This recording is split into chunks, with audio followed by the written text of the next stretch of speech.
Hello everyone, Jason Hagholm here, and I am joined by top Canadian middleweight Aaron Jeffery.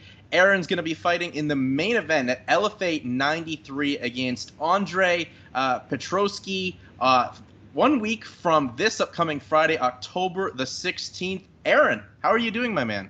I'm feeling good, brother. How are you? I'm doing quite well. I mean, Aaron, it's been a whirlwind couple of months for you. You went out to Miami, picked up a big win there over Burno Assis. Now you're in the main event at an LFA show, and I believe the first Canadian to main event an LFA show. I mean, what's going through your mind right now as your career is really starting to take off? Yeah, I hope so, man. I don't know. I'm just pumped. It's nice to have some consistency again. Like I had a bunch of canceled fights. My whole pro career has been kind of like on and off. Like I had a 2-year layoff and I fought a few times. Then I had a 1-year layoff. A bunch of fights canceled last year. So the consistency is nice.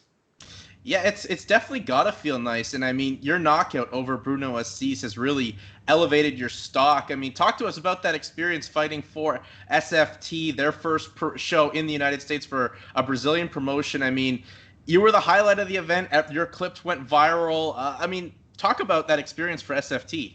Yeah, it was awesome. They were all like super, super good people down there, like all the people from SFT. I really enjoyed working with them. They treated the athletes well, like small things like getting us tacos after weigh-ins and that kind of stuff. Like they were super nice to us.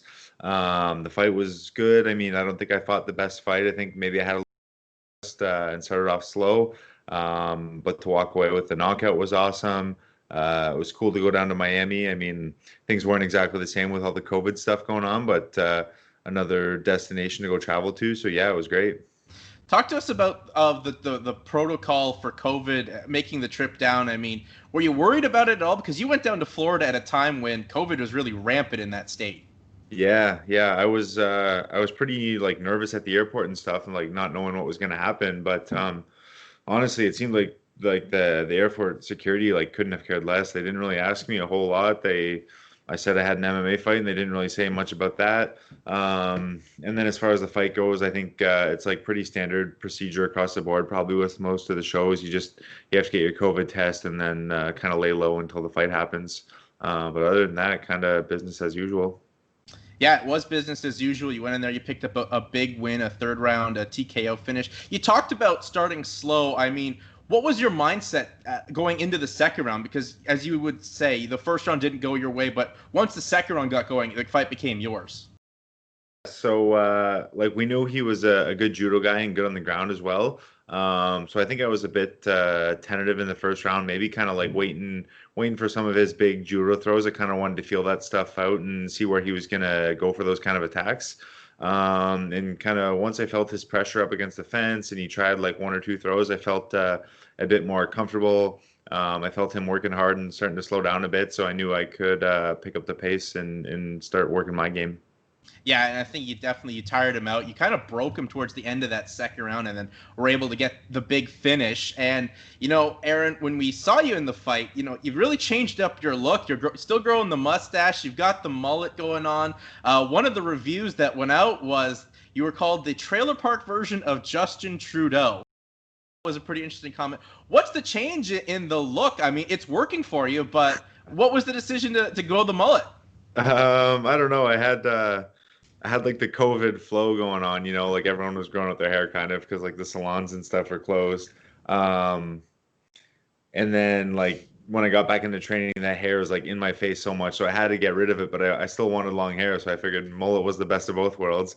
And the mustache I've actually had for a long time. Like I started it last November, and I was supposed to fight, and I was so pumped that I could finally fight with a mustache. And then my fight got canceled, but I kept it, and I was gonna fight in January, and that got canceled too. And I was like, "Fuck, man, I gotta fight with this mustache at some point." So I just kept it until the last one. And obviously, you're going to keep it heading into this upcoming Friday, October 16th for LFA. I mean, I think it's working for you. And you know what? In the year of 2020 in MMA, mullet power is rare. We've seen what Tanner Boser's been able to do in the UFC, Yeah, as well as El Dirte had a win like that. yeah, So yeah. mullet power is a thing right now. Like yeah. Definitely don't want to jinx getting rid of that. But, talk about getting this opportunity here with the LFA, Aaron, because this obviously is one of the most, if not the most important fight of your career since the Contenders series. And just how did this opportunity come about? Because when they announced it last week, it really just seemed like it was coming out of nowhere. I mean, we're all happy for you, but kind of came by surprise. Yeah, I think my manager, Dodge Sports, I think he has pretty decent connections with them, and he's kind of like always in talks with a bunch of his athletes. And we actually knew about this fight a little bit before they announced it, so it wasn't like a short notice thing or anything like that. But yeah, like you said, it's probably the biggest fight of my career outside of that Contender Series fight. It's going to be the main event on Fight Pass, which is huge. Undefeated opponent, so yeah, I'm looking forward to it. What do you know about your opponent in Andre Petroski? He's a solid wrestler. I think he's got like a college wrestling background. Looks like a big, strong dude. Like really wrestles hard in his fights, and I think for sure he's gonna want to take it to the ground. I think he looks a little bit like uncomfortable on the feet, so I'm gonna hope to exploit that.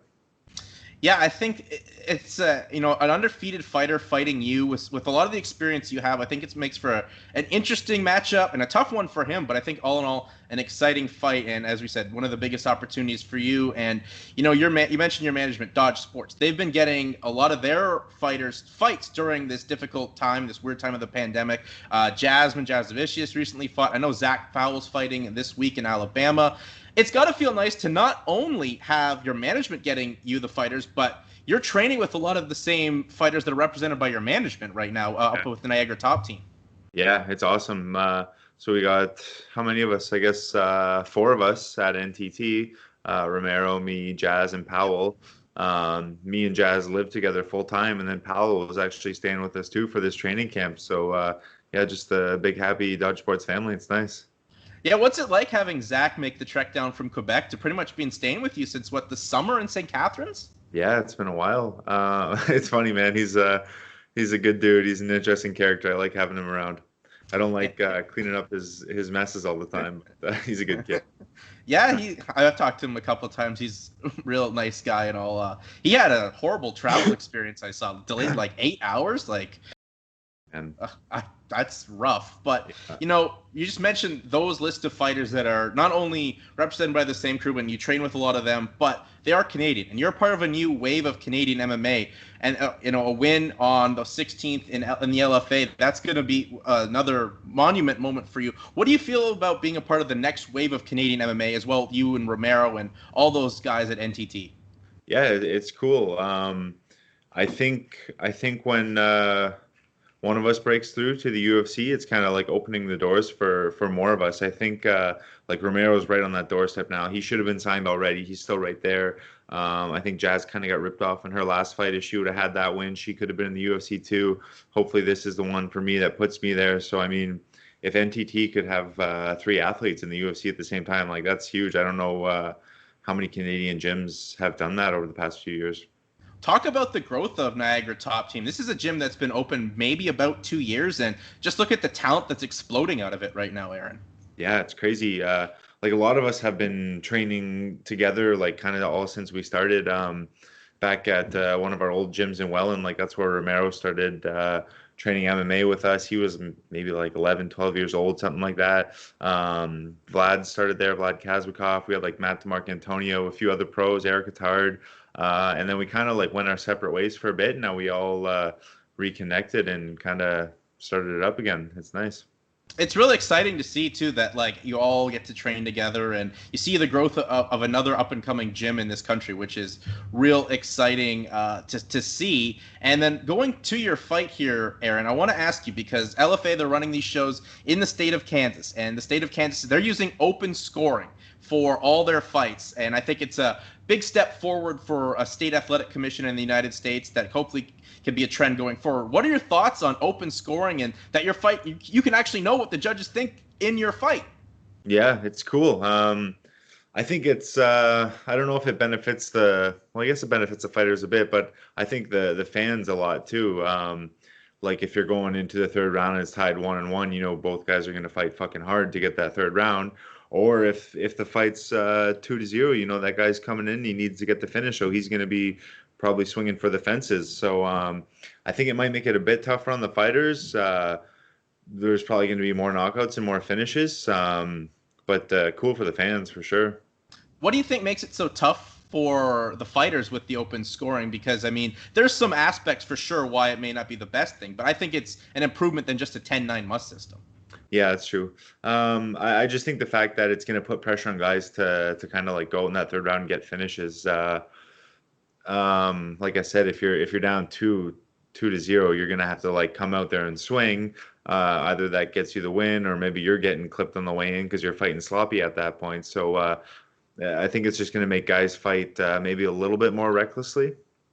Yeah, you can see that. I mean, as well, if you're up 2-0, you can just kind of coast and play keep away. You know you're going to lose the round, but not necessarily lose the fight. But I think all in all, it's an improvement. I mean, you could use half-point must systems, whatever, but Kansas is using something to try to be different and make the sport better. So I'm all for that. And we were talking about gyms, obviously the success of you at Niagara Top Team. I know you were doing a lot of training at Parabellum, and I know Parabellum, the site is officially closed.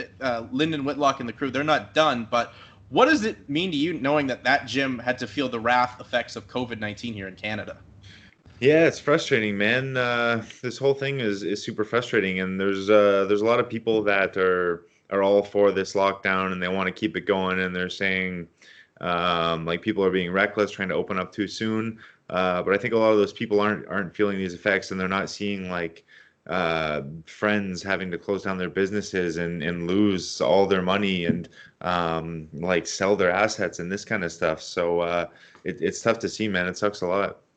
Yeah, it's I know Lyndon with Parabellum, and I know Jeff Curran in the States, he had to shut down his gym, which is like, it's just sad to see everyone putting their life and effort into something and then being taken away with something that's not even their own fault. So that does suck. And obviously the cases are rising, as you mentioned, here in Ontario, which is a little concerning, but hopefully everything can be held under control. I hope so. Yeah, for sure. Well, Aaron, this is obviously a big fight for you. Best of luck heading into the LFA 93 main event against Aaron Petrosky. Before I let you go, shout out your social media where people can find you, because you're one of the more up-and-coming Canadian prospects, especially at middleweight. Thanks, man.